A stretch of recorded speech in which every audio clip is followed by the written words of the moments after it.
Biker kicks dogs as a joke, he has no idea. Keanu Reeves is the owner. The silence in the downtown Los Angeles courtroom was so thick you could cut it with a knife. Judge Harrison's gavel hadn't moved for 30 seconds, but those 30 seconds felt like an eternity to everyone, packed into the mahogany-paneled chamber. In the gallery, reporters leaned forward with bated breath, their cameras trained on the defense table where a man in an expensive charcoal suit sat perfectly still, his dark hair catching the afternoon light streaming through the tall windows. But it wasn't the defendant that had captured everyone's attention, it was the dog. A magnificent German shepherd sat motionless beside the defense table, his amber eyes fixed on something or someone in the back of the courtroom. His black and tan coat gleamed under the fluorescent lights, every muscle in his powerful frame coiled like a spring ready to release. The dog's name was Max, and for the past 3 years he had been the most celebrated canine unit in the LAPD. Retired now, he should have been enjoying peaceful walks and afternoon naps. Instead, he was here, in this courtroom, serving as what the media had dubbed a character witness for his handler. The handler was Keanu Reeves, not the actor, though the coincidence of names had provided endless confusion over the years. But Detective Keanu Reeves, a 20-year veteran of the Los Angeles Police Department who had spent the last decade working with K-9 units.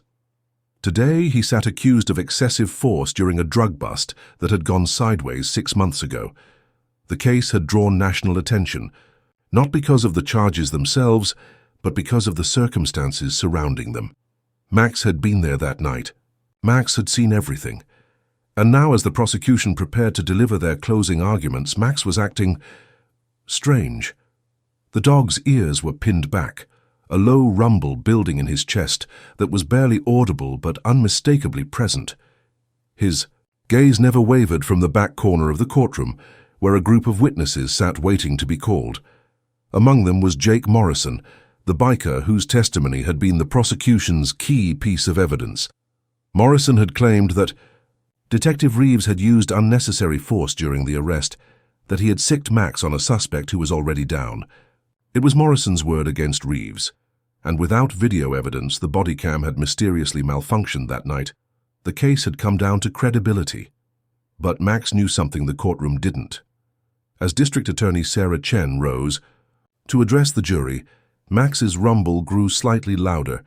Detective Reeves noticed immediately, placing a gentle hand on the dog's head. It was a gesture that had calmed Max thousands of times over the years, through drug raids and high-speed chases, through the chaos of riots and the quiet tension of stakeouts. This time, it didn't work. Max's amber eyes remained locked on Jake. Morrison, and something ancient and primal flickered in their depths. It was the look of a predator who had caught a scent, the focused intensity of a warrior who had identified his enemy. In the gallery, Morrison shifted uncomfortably in his seat, his leather jacket creaking as he adjusted his position. He was a big man, well over 6 feet, with arms covered in tattoos and a beard that hadn't seen a razor in months. His Harley-Davidson cap sat low over his eyes, but it couldn't hide the nervous twitch that had started in his left cheek when Max had first entered the courtroom. "Ladies and gentlemen of the jury," DHN began, her voice cutting through the thick silence. "The evidence in this case is clear. Detective Reeves violated his oath to serve and protect when he—" Max stood up. It wasn't a gradual movement, the kind you might expect from a dog getting comfortable or stretching his legs. It was sudden, purposeful, and it sent a ripple of unease through the entire courtroom. The German shepherd's massive frame cast a shadow across the defense table as he took one step forward, then another. "Your Honor," Defense Attorney Michael Torres said, rising quickly from his chair, "if we could have just a moment to—" But Max was already moving. The dog walked with deliberate precision toward the back of the courtroom, his nails clicking against the polished marble floor in a rhythm that sounded like a countdown. Every person in the gallery turned to follow his progress, including the 12 jurors, whose faces reflected a mixture of confusion and fascination and fear. Because there was something in Max's posture, something in the way he moved, that spoke of violence barely contained. This wasn't a pet looking for attention or a service animal following a routine. This was a weapon with 4 legs and 42 teeth, and he was hunting. Jake Morrison's face had gone pale beneath his beard. His hands, which had been resting casually on his knees, were now clenched into fists. Sweat beaded on his forehead, despite the courtroom's aggressive air conditioning. Max stopped directly in front of Morrison's row. For a long moment, dog and man stared at each other. The courtroom held its collective breath, waiting for something to break the tension. In the front row of the gallery, an elderly woman clutched her purse tighter. A court reporter's fingers hovered motionlessly over her stenotype machine. Then Max did something that would be replayed on news channels across the country for weeks to come. He sat down, perfectly straight, and placed his right paw on Morrison's boot, not aggressively, not threateningly, but with the kind of deliberate intention that spoke louder than any bark or growl ever could. Morrison jerked his foot back as if he'd been burned, his chair scraping against the floor as he pushed himself backward. "Get that goddamn dog away from me!" The outburst shattered the courtroom silence like a stone thrown through glass. Judge Harrison's gavel came down hard, the sharp crack echoing off the walls. "Order, Mr. Morrison, you will control yourself, or I will have you removed from my courtroom." But the damage was already done. The jury had seen Morrison's reaction, had witnessed the pure terror that had flashed across his face when Max had touched him. And in that moment, 12 ordinary citizens began to wonder if maybe, just maybe, they had been lied to. Detective Reeves was on his feet now, moving toward his partner with the kind of fluid grace that came from years of working together in life-and-death situations. But even as he approached, Max didn't move. The German shepherd remained seated in front of Morrison, his amber eyes never blinking, never wavering. "Max," Reeves called softly, his voice carrying the weight of authority and affection that had been forged in the crucible of 1,000 dangerous nights. "Come, come." For the first time in 3 years of perfect obedience, Max ignored his handler's command. The implications of that single act of defiance rippled through the courtroom like an earthquake. In the jury box, 12 faces reflected the same thought. Something was very, very wrong. And in the back corner of the gallery, Jake Morrison realized that his carefully constructed lie was about to crumble. 3 years earlier, the warehouse was on fire, black smoke billowing through broken windows, as Detective Keanu Reeves crouched behind an overturned car, with his heart hammering against his ribs. Inside that inferno was a 10-year-old girl named Sofia Martinez, and somewhere in the maze of burning corridors and collapsing beams was the only partner who had ever truly understood him: Max. They had been working together for only 8 months, but in those 8 months, they had become something more than handler and canine. They had become family.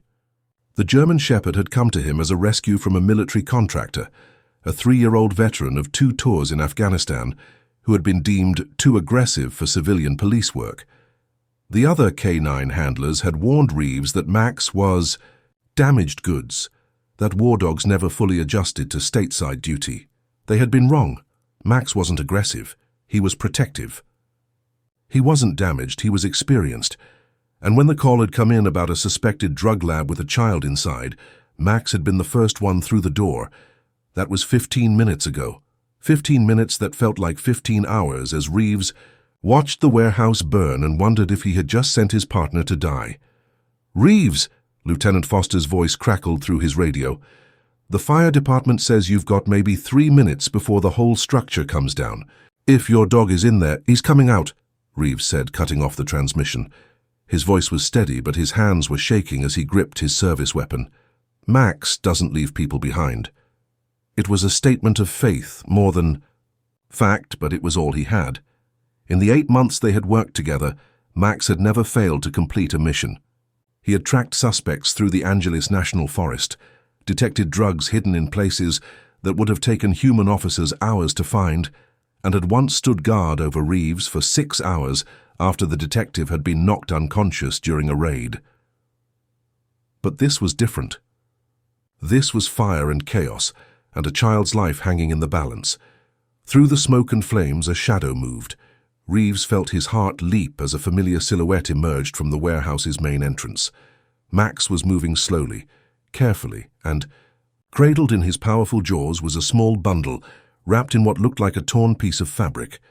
Sofia Martinez was unconscious but breathing, her small body protected by Max's careful grip as he carried her to safety. The German Shepherd's coat was singed, his left ear bleeding from what looked like a burn, but his amber eyes were alert and focused as he gently lowered the child to the ground and stepped back to let the paramedics take over.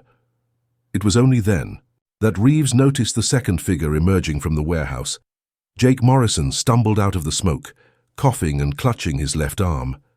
He was younger then, his face not yet hardened by the years of meth and violence that lay ahead. At 22, he was just another street dealer who had been in the wrong place at the wrong time when the lab exploded. "Thank God," Morrison gasped as he fell to his knees on the asphalt. "I thought I was going to die in there. That dog saved my life."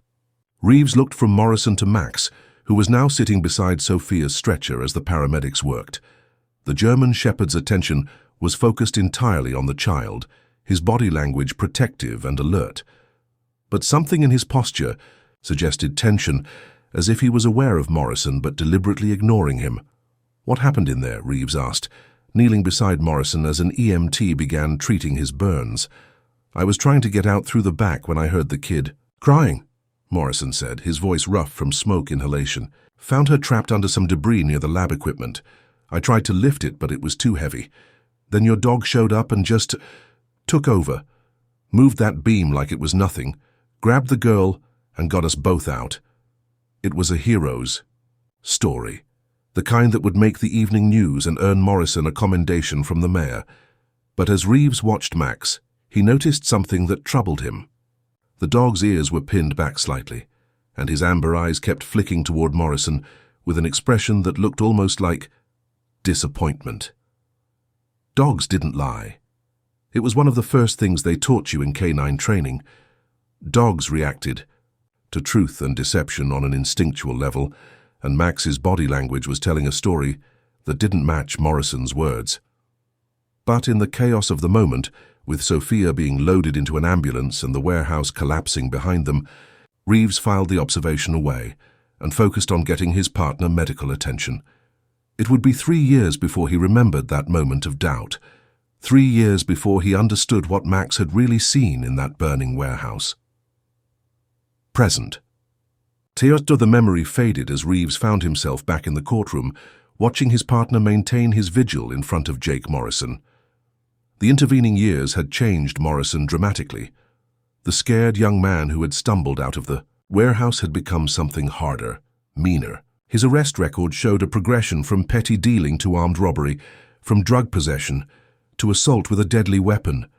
But it was what wasn't in his record that troubled Reeves the most. 6 months ago, when the drug bust had gone sideways, and Morrison had accused him of excessive force, Reeves had done what any good cop does. He had looked into his accuser's background. What he found was a pattern of violence that dated back years, complaints that had been mysteriously dropped, witnesses who had suddenly changed their stories. Jake Morrison was a predator who had learned to game the system, and somehow he had managed to convince a district attorney that Detective Keanu Reeves was the criminal. But Max remembered. Max had been there 3 years ago when Morrison had told his first lie, and the German Shepherd had never forgotten. Dogs remembered everything. Every scent, every sound, every moment of fear or joy or betrayal, and as Reeves watched his partner maintain his position in front of Morrison, he began to understand that this wasn't just about the current case. This was about justice delayed, truth deferred, and a debt that was finally coming due.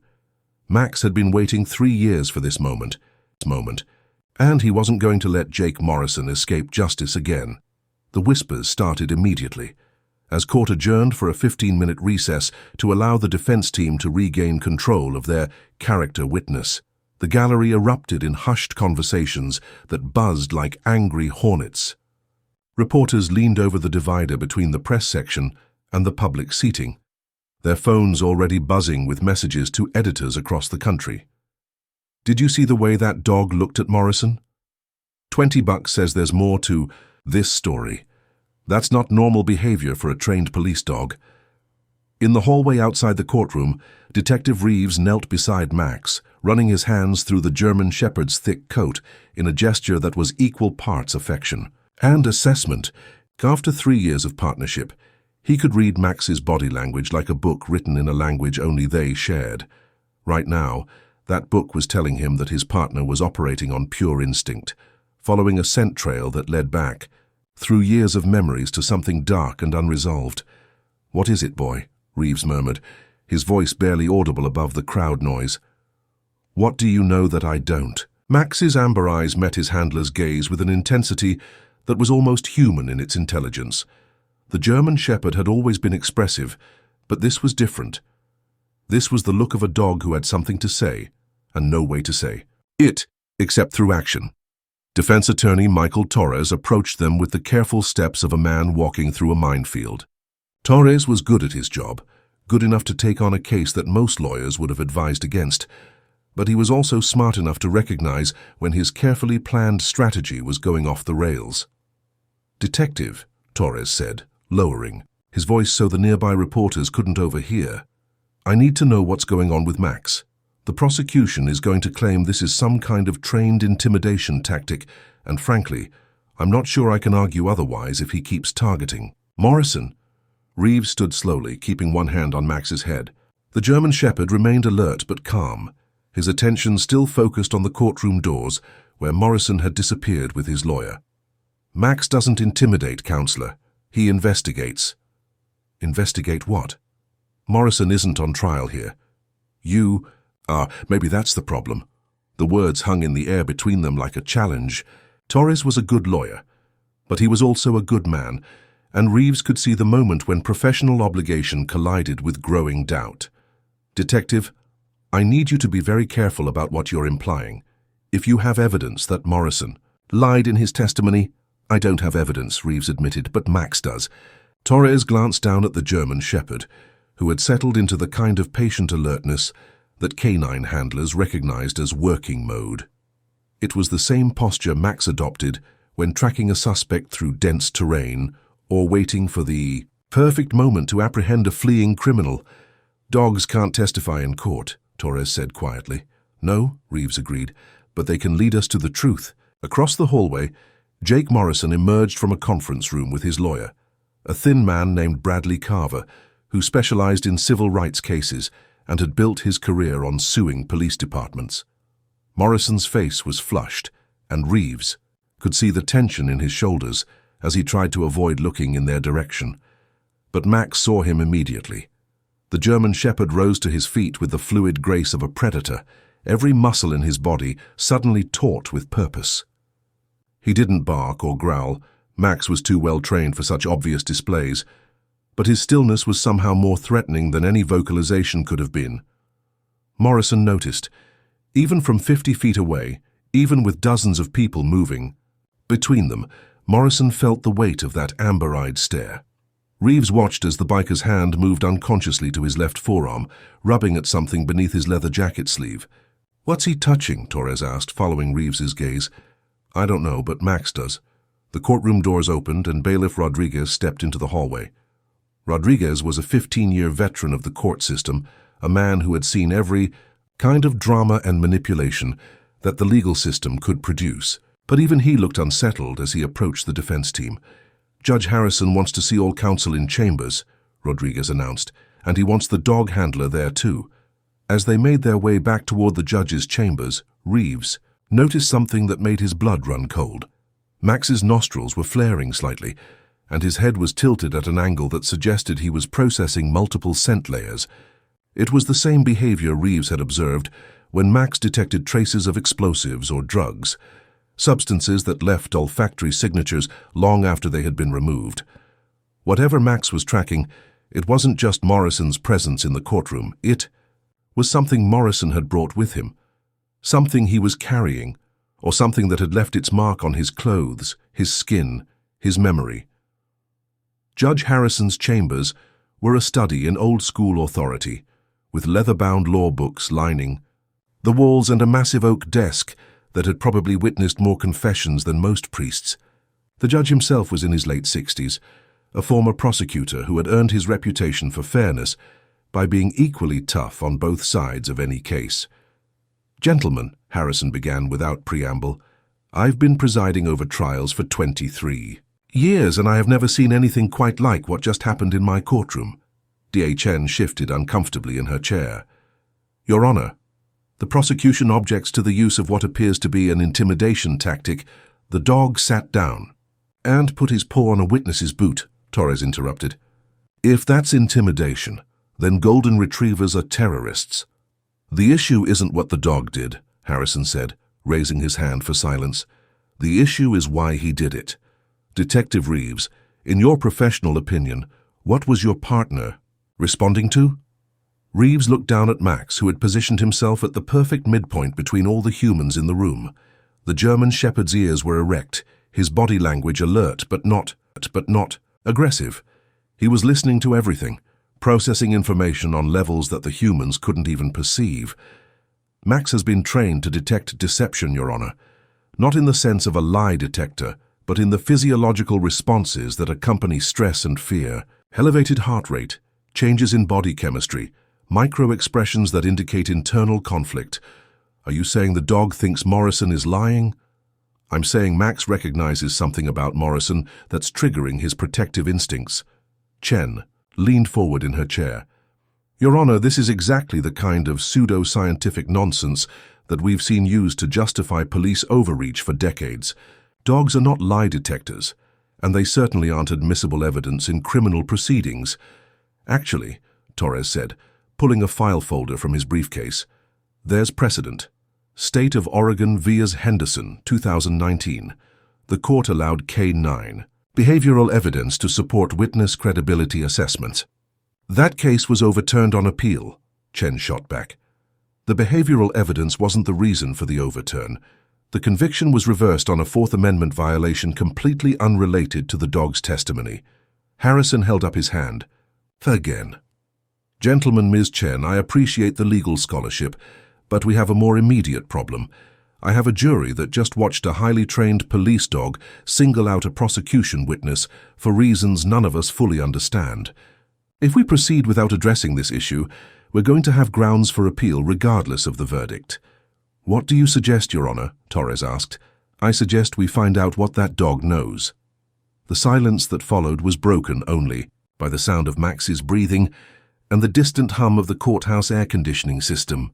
Outside the chambers, the sounds of the city filtered through the windows, traffic sirens, the constant white noise of 8 million people going about their lives, unaware that in this small room, the foundations of a carefully constructed lie were beginning to crack. "Your Honor," Chen said carefully, "are you suggesting that we allow an animal to influence the outcome of a criminal trial?"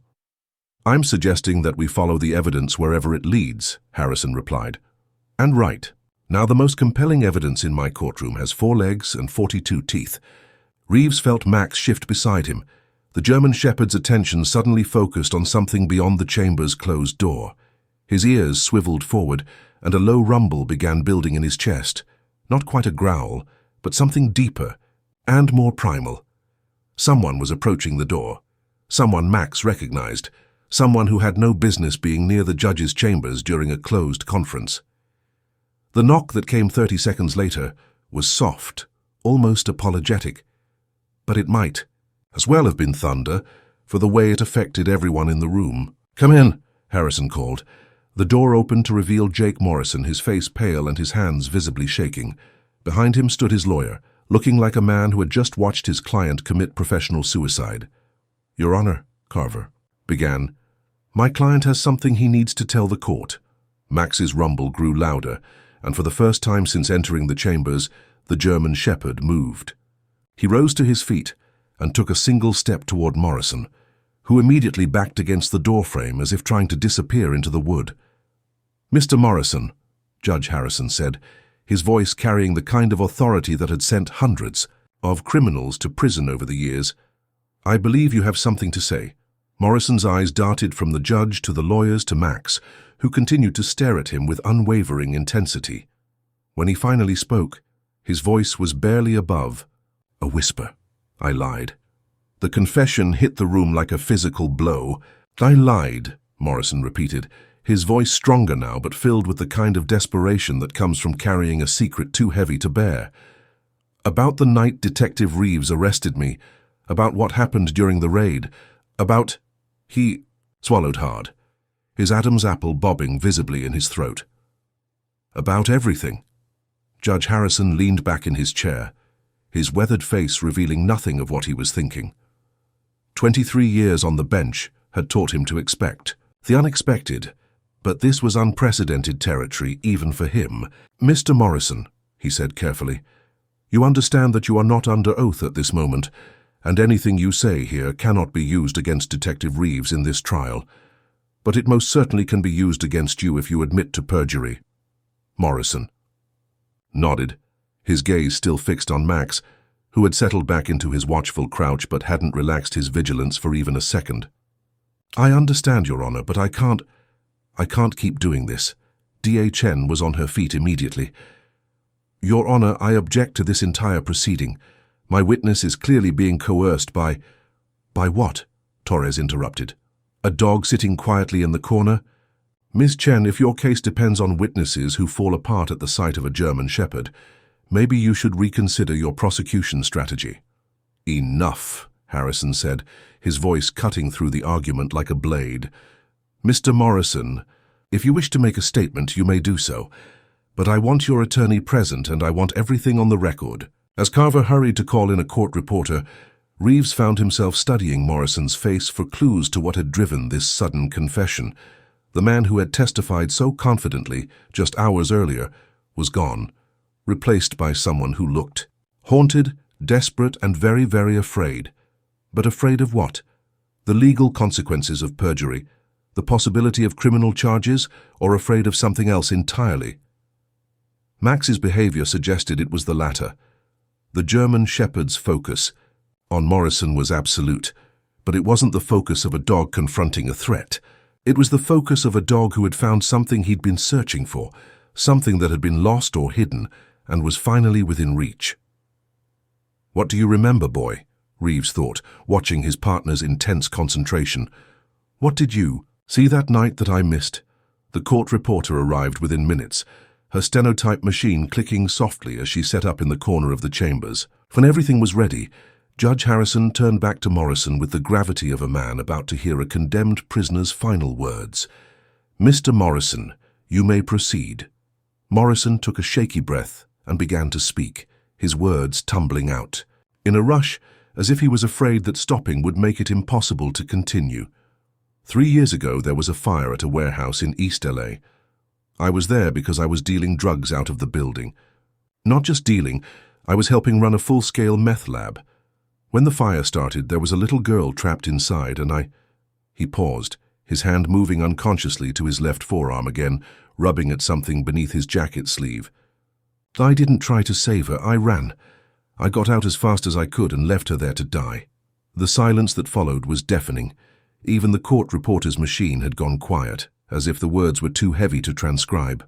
But the dog found her, Morrison continued, his voice cracking with emotion. That German Shepherd, Max, he went into that burning building and pulled her out, saved her life while I was hiding behind a dumpster in the alley, watching the whole thing burn down. Reeves felt something cold settle in his stomach as the pieces of a 3-year-old puzzle began to click into place. The warehouse fire. Sophia. Martinez. Morrison's heroic story about trying to save the girl, all of it had been a lie. When the cops showed up, Morrison went on, I knew I was screwed. The lab was destroyed, but there would be evidence. Traces of chemicals, equipment that could be traced back to me. So I came up with a story. Told them I'd been trying to help the girl when the dog found us. Made myself look like a hero instead of a coward. And Detective Reeves believed you, Harrison said, his voice neutral but his eyes hard as flint. Everyone believed me. Why wouldn't they? I was just some kid who'd been in the wrong place at the wrong time. And the girl couldn't contradict me. She was unconscious from smoke inhalation and didn't remember anything about the fire. Max's rumble grew slightly louder, and Morrison flinched as if the sound was a physical blow. But the dog knew, Morrison whispered. Even then I could see it in his eyes. He knew I was lying and he never forgot. Flashback. 3 years earlier. The warehouse was an inferno when Max entered, his training overriding every instinct that told him to flee from the flames and smoke. His nose led him through the maze of corridors to where Sofia Martinez lay trapped beneath a fallen beam, her small body unconscious but still breathing. But she wasn't alone. In the corner of the room, pressed against the wall, like a cornered animal, Jake Morrison crouched behind an overturned table. His eyes were wide with terror, not from the fire but from something else, something that Max's enhanced senses picked up immediately. Guilt, fear, the acrid stench of cowardice. Morrison had been there when the beam fell. He had seen the little girl go down, had heard her cry for help before the smoke overwhelmed her. And he had done nothing, worse than nothing. He had hidden. Max understood human nature in ways that his human partners never fully grasped. He could smell courage and cowardice, truth and lies, love and hate. And what he smelled from Morrison in that burning room was the worst kind of human failure. The failure to act when action meant the difference between life and death. The German shepherd worked quickly, using his powerful shoulders to shift the beam just enough to free Sofia. As he gently lifted her in his jaws, Morrison finally moved, scrambling toward the exit on his hands and knees like the rat he was. But Max remembered everything. The smell of Morrison's fear, the sound of his labored breathing as he cowered in the corner, the exact position he'd been in when the beam fell, close enough to help but too paralyzed by his own self-preservation to try. Dogs never forgot, and they never forgave cowardice. Present day. 6 months ago, Morrison continued, his confession now flowing like water through a broken dam. When Detective Reeves arrested me during that drug bust, I saw my chance for revenge. I'd been living with what happened at the warehouse for 3 years, knowing that dog could expose me any time his handler got suspicious enough to dig deeper. So you accused Detective Reeves of excessive force, Torres said, his voice tight with controlled anger. I figured if I could destroy his career, maybe discredit him enough that no one would believe anything he said about the warehouse fire. I had friends who would back up my story, people who owed me favors. It seemed foolproof. Until today, Harrison observed. Morrison nodded, his eyes still fixed on Max. I thought maybe the dog had forgotten. 3 years is a long time, but the minute I walked into that courtroom and saw him sitting there, he shuddered, a full-body tremor that spoke of terror that went bone deep. He looked at me like he was looking right through my soul, like he could see every lie I'd ever told, every person I'd ever hurt. And I knew that no matter how this trial ended, I wasn't walking away clean. Reeves felt a surge of pride and love for his partner that threatened to overwhelm him. Max had been trying to tell him the truth for 3 years, in the only way a dog could. Through instinct, through body language, through the unwavering loyalty that separated canine partners from mere pets. Mr. Morrison, Judge Harrison said, his voice carrying the weight of final judgment, you understand that what you've told us here today constitutes admission to multiple felonies: perjury, obstruction of justice, and potentially criminal negligence in the death of anyone who might have died in that warehouse fire. I understand, Morrison said quietly, but I can't live with it anymore. That dog, he's been hunting me for 3 years, and I'm tired of running. As if summoned by his words, Max rose to his feet and padded across the chamber to where Morrison stood. The biker tensed, clearly expecting an attack, but the German shepherd simply sat down in front of him and looked up into his face with those penetrating amber eyes. For a long moment, man and dog stared at each other across the chasm of 3 years of lies and hidden truth. And in that moment, Morrison finally understood what Reeves had known all along. Max wasn't a weapon. He wasn't a threat. He was justice incarnate, patient and implacable, and absolutely incorruptible. I'm sorry, Morrison whispered, and for the first time in 3 years, Max's tail moved in what might have been forgiveness, or it might have been satisfaction. The hunt was finally over. The return to the courtroom felt like a procession to an execution. Word had somehow leaked during the closed conference. It always did in high-profile cases, and the gallery was packed beyond capacity. Reporters lined the walls, their cameras trained on the defense table where Max sat with the patience of a predator who had finally cornered his prey. The jury looked confused and apprehensive, clearly sensing that something fundamental had shifted. During the recess, but not yet understanding what, Jake Morrison walked to the witness stand like a man approaching his own gallows. His lawyer, Bradley Carver, had spent the past 20 minutes trying to convince his client to recant his confession, to claim temporary insanity or coercion or any of a dozen other legal escape routes. But Morrison had refused them all. Whatever hold his secret had maintained over him for 3 years had finally broken, and he seemed almost relieved to be walking toward the truth, no matter where it led. Judge Harrison took his seat with the gravity of a man about to oversee a reckoning. The gavel in his hand seemed heavier than usual as he called the court to order, and his voice carried an undertone of barely controlled tension. "Ladies and gentlemen of the jury," he began, "we are about to hear testimony that may significantly alter your understanding of this case. I want to remind you that your duty is to listen to all evidence presented and make your decision based solely on the facts as they emerge." In the gallery, Sofia Martinez sat with her parents in the 3rd row. Now 13 years old, she bore the invisible scars of her ordeal in the warehouse, but she had grown into a strong, determined young woman who volunteered at animal shelters and dreamed of becoming a veterinarian. She had insisted on attending the trial when she learned that Max would be there, the dog who had saved her life when she was too young to understand how close she had come to death. She didn't know, yet, about Morrison's role in her near-death experience. But she would soon. DA Sarah Chen stood at the prosecution table, looking like a woman watching her career implode in real time. 6 months of preparation, dozens of witness interviews, hundreds of hours of legal research, all of it crumbling, because of a dog's unwavering memory and a criminal's overdue conscience. Your Honor," she said, her voice steady despite the chaos surrounding her. "The prosecution requests a brief recess to consult with our witness and reassess our case strategy." Judge Harrison's gavel came down with the finality of a closing coffin lid. "Request denied, Ms. Chen. Your witness has already indicated his intention to testify truthfully. We will proceed." The courtroom fell into a silence so complete that the hum of the ventilation system sounded like thunder. Jake Morrison sat in the witness chair, his hands trembling as he reached for the water glass that had been placed before him. When he lifted it to his lips, the glass clinked against his teeth, a sound that seemed to echo through the chamber like breaking crystal.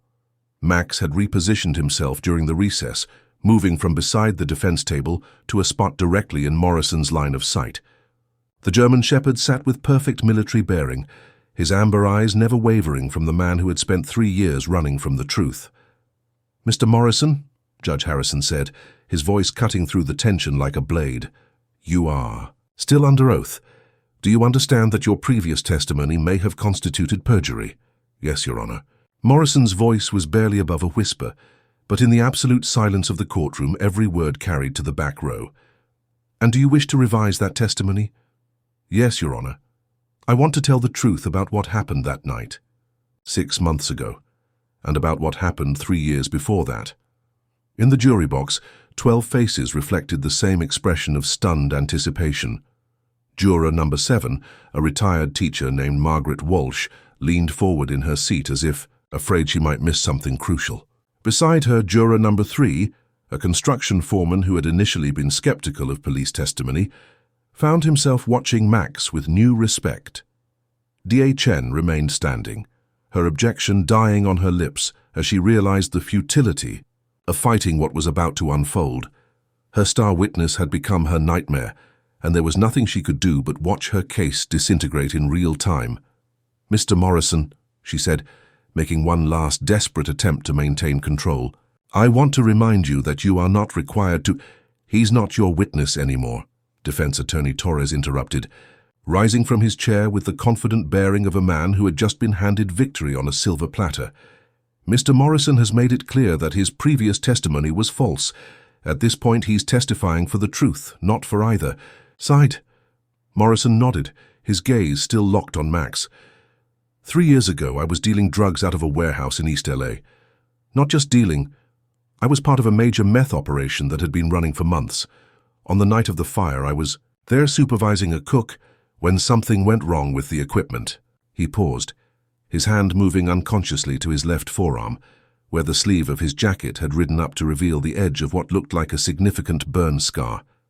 The explosion happened fast. 1 minute, everything was normal. The next, the whole place was going up in flames. I should have checked to make sure everyone got out safely. Should have done a sweep of the building to make sure no one was trapped. In the gallery, Sofia Martinez felt her mother's hand tighten on her arm. The young woman's eyes were fixed on Morrison with an intensity that matched Max's unwavering stare.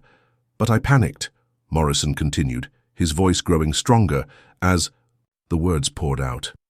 "All I could think about was getting away before the cops showed up. I ran for the exit without looking back." Flashback. 3 years earlier, warehouse interior. The smoke was already thick when Morrison reached the main corridor, his lungs burning as he stumbled toward the exit. Behind him, the meth lab equipment was exploding in a series of small detonations that sent toxic chemicals spraying across the warehouse floor. He was almost to the door when he heard it, a child's voice, thin and terrified, calling for help from somewhere deeper in the building. Morrison stopped, his hand on the exit door, and listened. The voice came again. Definitely a child, probably a girl, trapped somewhere in the maze of offices and storage rooms that made up the warehouse's interior. For a moment, conscience warred with self-preservation. The building was coming down. Around him, the toxic smoke was already making him dizzy, and every second he delayed increased his chances of being caught by the responding fire department and police. But there was a child in there, a little girl who was going to die if someone didn't help her. Morrison took one step back toward the interior of the building. Then he heard the sirens, fire trucks, police cars, maybe even DEA agents if someone had tipped them off about the lab. In minutes, the place would be swarming with law enforcement, and Morrison had enough priors to ensure that getting caught at a meth lab explosion would mean serious prison time. The child called for help again, her voice weaker now, more desperate. Morrison looked back at the door, then toward the sound of the girl's voice, and he made his choice. He ran. Present day. "I left her there," Morrison said, the words falling into the courtroom silence like stones into still water. "I heard a little girl calling for help, and I left her there to die so I could save my own worthless skin." Sofia Martinez's sharp intake of breath was audible throughout the courtroom. Her parents moved to shield her, but the 13-year-old gently pushed their hands away, her young face set with a determination that spoke of strength forged in fire. "I made it to the alley behind the building and hid behind a dumpster," Morrison continued. "That's where I was when the fire department arrived. That's where I was when Detective Reeves and Max went into that burning building to save the girl I'd abandoned." The jurors were leaning forward now, completely absorbed in the confession unfolding before them. In the press section, reporters typed furiously on their phones, already composing the stories that would dominate news cycles for weeks to come. I watched through a gap in the dumpster as Max came out carrying Sofia Martinez in his mouth. Watched him lay her down so gently, like she was the most precious thing in the world. And I knew that dog had done what I should have done. He'd risked his life to save someone else, while I'd risked nothing to save no one. Max's tail moved slightly at the mention of Sofia's name, and his amber eyes shifted momentarily to where the young woman sat in the gallery. The brief eye contact between the dog who had saved her and the girl who had survived seemed to pass something unspoken between them, a moment of recognition that transcended the barriers between species. When the cops questioned me, I panicked. "Again," Morrison said. "I couldn't admit I'd been there when it happened, couldn't tell them I'd heard her calling for help and done nothing. So I made up a story about trying to help rescue her. Made myself the hero instead of the coward." Torres stood up, his voice carefully controlled. "Mr. Morrison, you testified earlier that Detective Reeves used excessive force during your arrest 6 months ago. Was that testimony truthful?" Truthful. Morrison shook his head, his face flushed with shame. "No. Detective Reeves did everything by the book. He was professional, careful, followed every protocol. I made up the excessive force claim because I thought if I could destroy his credibility, no one would believe him if he ever figured out the truth about the warehouse fire." "And why were you so concerned about Detective Reeves specifically?" "Because of the dog." Morrison's eyes returned to Max, who continued his unwavering vigil. From the moment Max saw me at the fire scene, I could tell he knew I was lying. Dogs don't forget, and they don't forgive cowardice. I've been living for 3 years knowing that if Detective Reeves ever got suspicious enough to dig deeper into my story, that dog would lead him straight to the truth. The implications of Morrison's confession rippled through the courtroom like shockwaves. Not only had he perjured himself in accusing Detective Reeves, but he had also stolen credit for heroism that belonged to others while hiding his own criminal culpability in a child's near death. Judge Harrison leaned back in his chair, his weathered face grave with the weight of what he had just heard. "Mr. Morrison, do you understand that your admissions here today constitute confessions to multiple felonies?" "Yes, Your Honor. Perjury, obstruction of justice, drug trafficking, criminal negligence, probably a dozen other charges I haven't thought of." Morrison's voice was steady now, as if confession had lifted a weight from his shoulders that he hadn't realized he was carrying. "I'm ready to face the consequences." "And why?" Harrison asked. "After 3 years of maintaining this deception, are you telling the truth now?" Morrison looked directly at Max, who had never moved from his position of patient observation. "Because that dog has been hunting me for 3 years, and I'm tired of running. Because a 13-year-old girl nearly died because of my cowardice. And she deserves to know the truth. And because Detective Reeves is a good cop who doesn't deserve to have his career destroyed by my lies." In the gallery, Sofia Martinez stood up suddenly, her young voice cutting through the courtroom's stunned silence. "I forgive you." The words were simple, but they carried the weight of grace that only someone who had looked death in the face could truly offer. Morrison's composure finally cracked, tears streaming down his face as he stared at the girl whose life his cowardice had nearly cost. Max's tail wagged once, a single, deliberate movement that seemed to communicate approval, acceptance, and perhaps even forgiveness. The hunt was over. Justice had been served. But the reckoning was just beginning. The courtroom erupted. Reporters surged toward the exit, phones pressed to their ears as they called in the story that would dominate headlines across the country. In the gallery, spectators turned to each other with expressions of shock, disbelief, and dawning comprehension of what they had just witnessed. But at the center of the chaos, an island of calm surrounded the defense table where Detective Keanu Reeves sat with his hand resting on Max's head. The German Shepherd had finally relaxed his vigilant posture, settling into the comfortable sprawl of a working dog whose job was complete. "Order!" Judge Harrison's gavel cracked like gunfire, slowly, bringing the courtroom back under control. "I will have order in my courtroom!" As the noise subsided, DA Sarah Chen stood at her table looking like a woman who had just watched her career explode in spectacular fashion. 6 months of preparation, countless hours of legal research, and the reputation she had built over 15 years as a prosecutor, all of it reduced to rubble by a dog's perfect memory and a criminal's overdue conscience. "Your Honor," she said, her voice carefully controlled despite the chaos surrounding her, "in light of Mr. Morrison's testimony, the prosecution moves to dismiss all charges against Detective Reeves." The words hung in the air for a moment before the gallery erupted again, this time with applause and cheers that echoed off the courtroom's high ceiling. Judge Harrison made no immediate move to restore order, perhaps recognizing that some moments deserved their noise. Defense attorney Torres stood, his professional demeanor barely concealing his triumph. "Your Honor, the defense accepts the prosecution's motion and moves for immediate dismissal of all charges with prejudice." "So ordered," Harrison said, bringing his gavel down with finality. "Detective Reeves, you are free to go with the court's apologies and the thanks of a grateful city." But even as the formal proceedings concluded, the real drama was just beginning. Jake Morrison remained in the witness chair, no longer a witness, but a confessed criminal awaiting the consequences of his admissions. His lawyer, Bradley Carver, stood beside him with the shell-shocked expression of a man watching his client commit legal suicide in the most public way possible. "Mr. Morrison," Judge Harrison continued, "based on your testimony today, I am ordering you held without bail pending formal charges. Bailiff Rodriguez, Please take Mr. Morrison into custody." As the handcuffs clicked around Morrison's wrists, he looked one last time at Max, who watched the proceedings with the satisfied air of a job well done. "Thank you," Morrison said quietly, his words meant for the dog who had refused to let him escape justice. Max's tail wagged once in acknowledgement. The transformation in the courtroom's atmosphere was palpable as the weight of false accusation lifted from Detective Reeves's shoulders.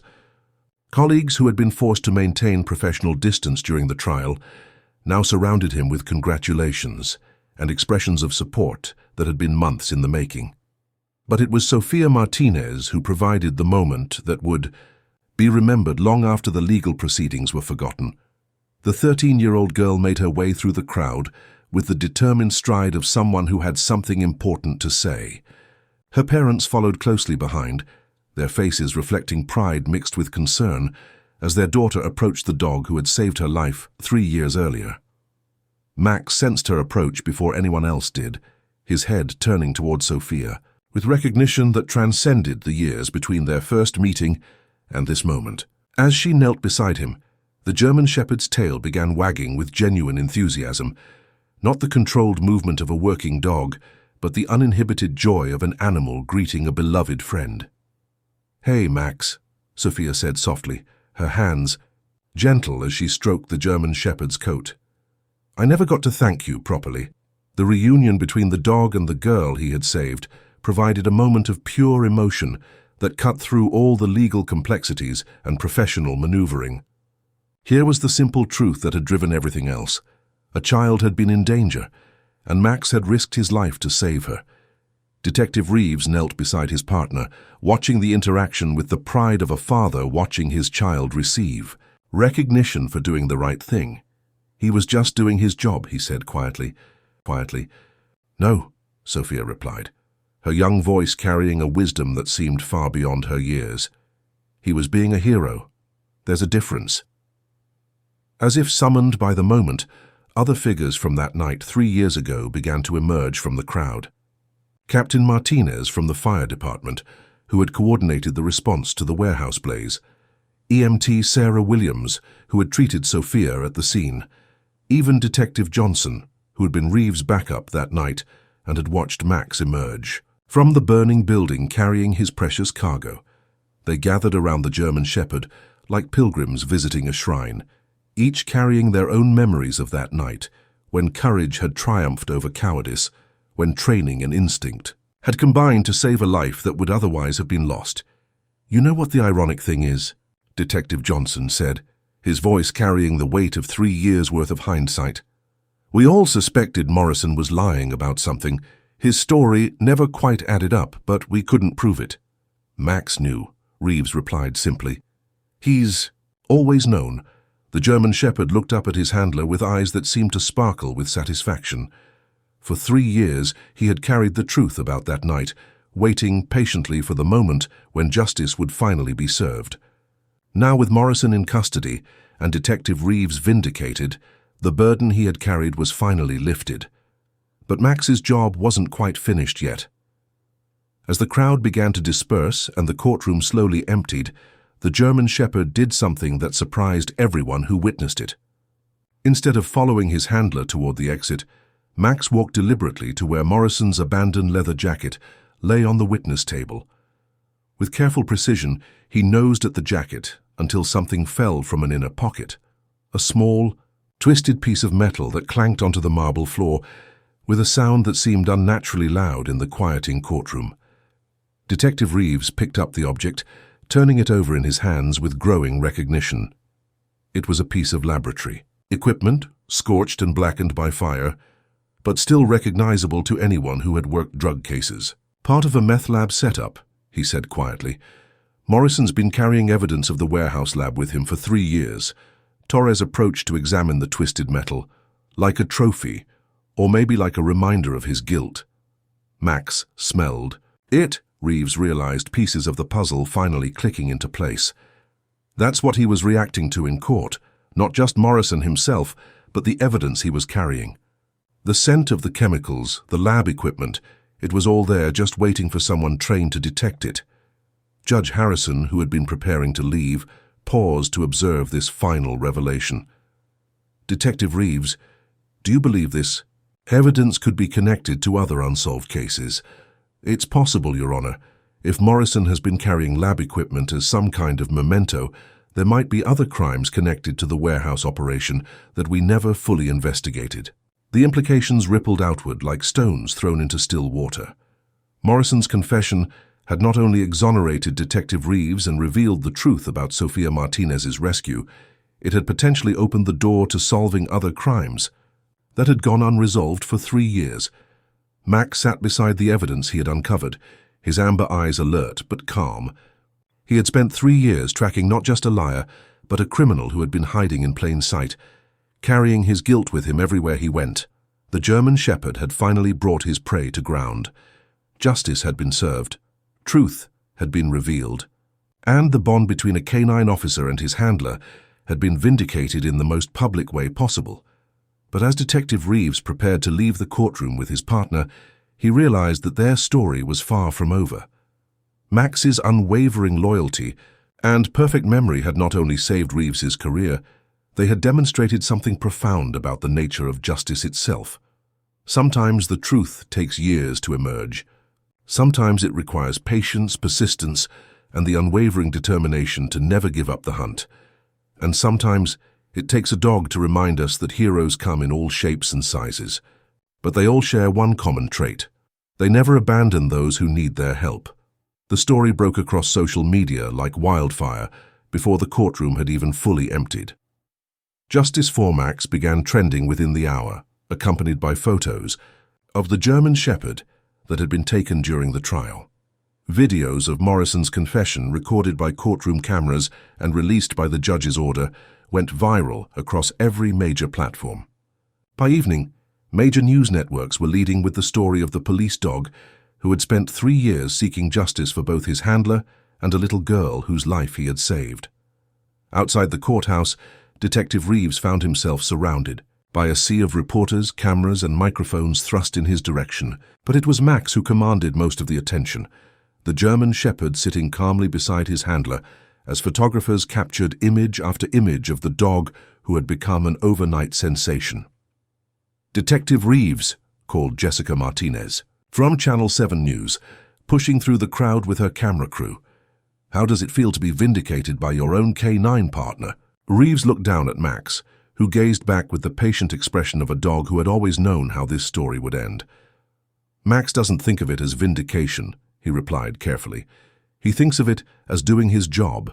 Protection, detection, and justice. That's what he was trained for." "But this goes beyond normal K9 duties," pressed Marcus Thompson from The Times. "Max essentially solved a 3-year-old case and exposed a pattern of criminal behavior. Are you saying he was working this case all along?" "I'm saying Max never forgets," Reeves said simply. He remembered Morrison from the warehouse fire, remembered the scent of the laboratory equipment, remembered that something didn't add up. Dogs process information differently than humans do. They don't compartmentalize or rationalize. When something doesn't smell right, they never stop being aware of it. The crowd of reporters parted as Sofia Martinez approached with her parents, her young face bright with emotion as she dropped to her knees beside Max. The German shepherd's tail began wagging, immediately, his professional demeanor softening into genuine affection, as he recognized the girl whose life he had saved. "This is who it was really about," Sofia said, her voice carrying clearly across the courthouse steps as cameras captured every word. "Not the trial, not the legal stuff.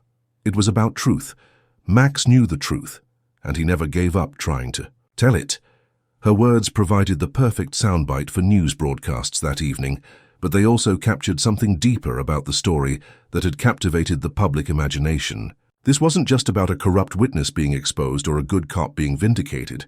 It was about loyalty, persistence, and the idea that justice delayed is not necessarily justice denied. Dr. Amanda Foster, a canine behavior specialist from UC Davis, was among the first experts to weigh in on the unprecedented case. "What we witness today challenges our understanding of how dogs process and retain information," she told CNN in a live interview that evening. Max didn't just remember Jake Morrison. He remembered the entire context of their previous encounter. The sense, the emotions, the sense that something was wrong. And he held on to that information for 3 years, waiting for the right moment to act on it.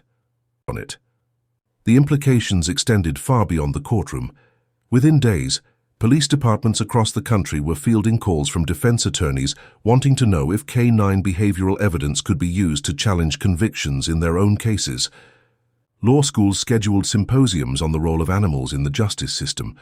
Animal behaviorists found themselves in demand as expert witnesses in cases they had never imagined being part of. But perhaps the most significant response came from an unexpected source. On the 3rd day after the trial, Detective Reeves received a call from the National Police Dog Foundation, a non-profit organization dedicated to supporting retired canine officers and their handlers. The caller was Rebecca Sterling, the foundation's director, and her voice carried excitement that was barely contained. "Detective Reeves," she said, "we'd like to offer Max our highest honor, the National Hero Dog Award. It's never been given to an active duty canine for courtroom testimony before, but what Max accomplished transcends normal service categories." Reeves looked across his living room to where Max lay sprawled on his favorite rug, completely oblivious to his newfound celebrity status. The German Shepherd was chewing contentedly on a rope toy, his amber eyes occasionally flicking toward the television where his own image appeared on the evening news. "Ma'am," Reeves said carefully, "Max was just doing what he was trained to do. He doesn't need awards to know he did the right thing." "Maybe not," Sterling replied, "but the rest of us need to see that doing the right thing matters. That persistence pays off. That justice isn't just a human concept. It's something deeper, something that even animals understand." The ceremony was held 3 weeks later at the Los Angeles Police Academy, with an audience that included hundreds of canine handlers, police officers, and civilians whose lives had been touched by the work of police dogs. Max accepted his award with the dignified patience of a professional who understood that ceremonies were part of the job, even if he didn't understand why. Sofia Martinez was invited to present the award, her young hands steady as she hung the medal around Max's neck. The 13-year-old had spent the weeks since the trial becoming something of an activist, speaking at schools and community centers about the importance of telling the truth and standing up for what's right. "Max saved my life 3 years ago," she told the assembled crowd, her voice carrying to the back of the packed auditorium. "But today I realized he saved more than just me. He saved the idea that truth matters, that justice is worth fighting for, and that heroes don't always look like what we expect them to." The applause was thunderous, but Max remained focused on the treat that Sophia had hidden in her pocket, a reminder that even heroes have their priorities. In the weeks that followed, the ripple effects of Morrison's confession continued to spread. Federal investigators reopened the warehouse fire case, using Morrison's admissions to launch a broader investigation into the drug operation that had been running out of the building. 3 additional arrests were made, including Morrison's former partners who had helped establish the meth lab.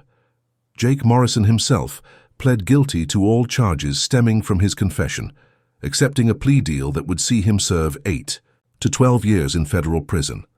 His final statement to the court was brief but telling. "I spent 3 years running from a dog who never forgot the truth. I should have saved myself the trouble and just told it from the beginning." The case became a landmark precedent for the use of canine behavioral evidence in criminal proceedings, though legal scholars continued to debate its implications for years to come. What was undisputed was the impact it had on public perception of police dogs and their handlers. Recruitment for canine units increased by 30% in the year following the trial. Applications to veterinary schools specializing in animal behavior spiked, and across the country, shelter dogs found new homes as families who had followed Max's story decided they wanted their own 4-legged guardian angels. But perhaps the most meaningful response came from other canine handlers who reached out to Detective Reeves with their own stories of dogs who had exhibited unusual behavior around suspects or witnesses. Stories that had been dismissed as coincidence or anthropomorphism now took on new significance in light of Max's vindication. "You gave all of us permission to trust what our dogs are telling us," wrote Sergeant Maria Gonzalez from the Phoenix Police Department. My partner Zeus has been acting strange around a witness in one of our cases, and your story made me realize I should probably listen to what he's trying to say. Detective Reeves kept all the letters, reading them to Max during their evening walks around the neighborhood, where they had lived quietly for 3 years before becoming national celebrities. The German Shepherd seemed to enjoy the attention from strangers who recognized him on the street, but he was most content during these quiet moments with his handler, when the world's expectations fell away and they could simply be partners, walking together in the fading light. You know what the funny thing is, boy? Reeves said one evening as they paused beneath a streetlight that Max had been sniffing with particular interest. Everyone's calling you a hero, but you were just doing what came naturally, being loyal, being persistent, never giving up on the truth. Max looked up at his handler with those amber eyes that had seen through Jake Morrison's lies from the very beginning, his tail wagging with the simple contentment of a dog who had completed his mission. Heroes, Detective Reeves realized, weren't made by recognition or awards or media attention. They were made by the quiet choice to do the right thing, even when no one was watching, even when it took 3 years for anyone to understand what you were trying to say. 6 months after the trial that had made him famous, Max was still just a dog. He woke up at dawn each morning in the small bedroom he shared with Detective Reeves, stretching his powerful limbs before padding to the kitchen, where his breakfast waited in the same metal bowl he had eaten from for 3 years. He performed his morning routine with the methodical precision of a professional, outside for a quick patrol of the backyard perimeter, back inside for food, then a thorough grooming session that left his black and tan coat gleaming in the morning. Sunlight. What had changed was everything else. The house that had once been a quiet refuge now received a steady stream of visitors. Children from local schools came on field trips to meet the hero dog they had read about in their current events, assignments. Veterans groups stopped by to shake Detective Reeves's hand and pose for photos with Max, recognizing in the German Shepherd something of their own experiences with loyalty and service. But it was the quieter visitors who meant the most. Sophia Martinez came by every Sunday afternoon, now 14 and taller than she had been during the trial. She would sit on the living room floor with Max's head in her lap, reading him stories from the books she was studying in her accelerated high school program. The girl who had nearly died in a warehouse fire was now planning to study veterinary medicine, inspired by the dog who had saved her life.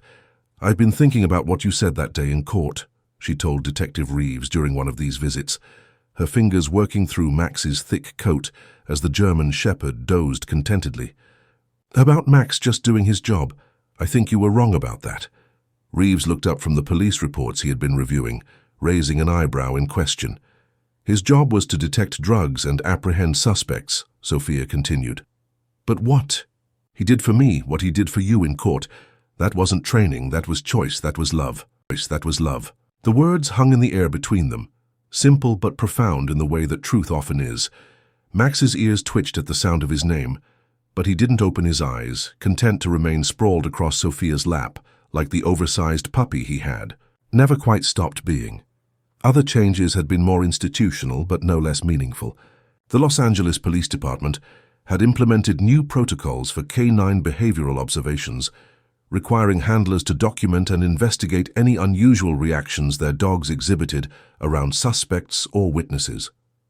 What had once been dismissed as quirky animal behavior was now recognized as potentially valuable intelligence. Detective Reeves had been promoted to sergeant and put in charge of the department's expanded K9 program, which now included specialized training in behavioral, detection and witness assessment. Max, technically retired from active duty, served as a training dog for new handlers, learning to read the subtle signs that had allowed him to identify Jake Morrison's deception. But perhaps the most significant change was one that couldn't be measured in promotions or protocols or media coverage. The case had restored Detective Reeves's faith in the system he had served for 20 years. For 6 months he had watched his reputation crumble under the weight of Morrison's lies, had seen colleagues who had worked beside him for years begin to doubt his integrity. The isolation had been devastating, eating away at his confidence and his sense of purpose. Max had never wavered, Through the darkest days of the investigation, through the humiliation of being placed on administrative leave, through the media circus that had surrounded the trial, Max had remained steadfast in his loyalty and unwavering in his conviction that the truth would eventually emerge. "You saved more than my career, boy," Reeves said one evening as they walked their familiar route through the neighborhood. "You saved my faith in doing the right thing." Max's response was to investigate an interesting smell near a fire hydrant, his tail wagging with the enthusiasm of a dog who had found something fascinating. Some things, his demeanor seemed to suggest, were more important than philosophical discussions about faith and justice. The anniversary of the warehouse fire approached in late October, and with it came a ceremony that neither Detective Reeves nor Max had expected. The city council had decided to dedicate a memorial garden to honor first responders and the citizens they served, and Max had been chosen to officially open the space. The ceremony drew hundreds of attendees, including many of the people whose lives had been touched by the events of 3 years earlier. Captain Martinez from the fire department was there, along with the EMTs who had treated Sophia at the scene. Detective Johnson came with his new K9 partner, a young Belgian Malinois who seemed awed by Max's celebrity status. Jake Morrison was not there. He was serving his sentence in a federal facility 200 miles away, participating in a drug rehabilitation program, and writing letters to Sophia Martinez that she had chosen not to read. His absence was notable but not mourning. Some people, the ceremony seemed to acknowledge, forfeit their right to witness the healing they had made necessary. When the moment came for Max to perform his ceremonial duty, cutting the ribbon with a special pair of scissors designed for dogs, he approached the task with the same professional competence he brought to everything else. The ribbon fell away, cameras flashed, and applause echoed across the small garden that would serve as a permanent reminder of the night when courage had triumphed over cowardice. But the moment that would be remembered by everyone present came. Afterward, when the crowds had thinned and the media had moved on to other stories, Sophia Martinez approached Max one final time, kneeling beside him in the shade of a newly planted oak tree that bore a small plaque reading, "In honor of those who risk everything to save others." "Thank you," she said simply, her arms wrapped around the German shepherd's neck in a hug that conveyed everything words couldn't express. "For saving me, for never giving up, for showing everyone what it means to be loyal." Max's tail wagged against the girl's back, a steady rhythm that seemed to say what he had always believed. Protecting others wasn't extraordinary behavior. It was simply what you did when you loved someone. As the sun set over Los Angeles, Detective Reeves and Max walked home through streets that looked the same as they had 3 years earlier, but felt fundamentally different. The weight of false accusation had been lifted, replaced by the lighter burden of recognition and responsibility. They had become symbols of something larger than themselves, the idea that truth, however long delayed, will eventually emerge. That loyalty, however sorely tested, will ultimately be rewarded.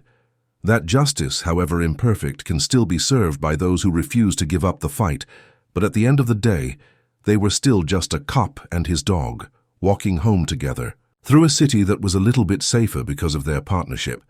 Max paused at his favorite fire hydrant, his tail wagging as he investigated the layered scents that told him stories about every dog that had passed this way in the past. 24 hours. His world was one of smells and sounds and instincts that humans could barely comprehend, but it was also a world where loyalty was absolute and truth was unshakable. Detective Reeves watched his partner with the deep affection of someone who had learned that heroes don't always wear badges or carry guns. Sometimes they walk on 4 legs and communicate through actions rather than words. Sometimes they show us what we could be if we had the courage to be as faithful as they are. "Come.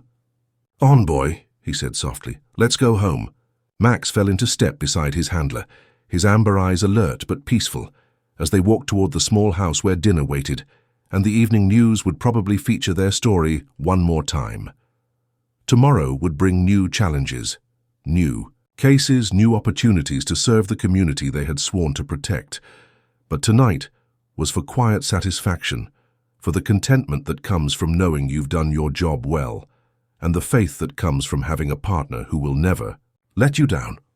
In the distance, sirens wailed as other first responders raced toward their own encounters with danger and uncertainty. The city's needs never ended, its calls for help never ceased. But Detective Reeves and Max had answered their call, had seen it through to its conclusion, and had proven once again that the bond between a handler and his canine partner could withstand any test, overcome any obstacle, and ultimately triumph over any deception. They were home. They were together, and they were ready for whatever tomorrow might bring.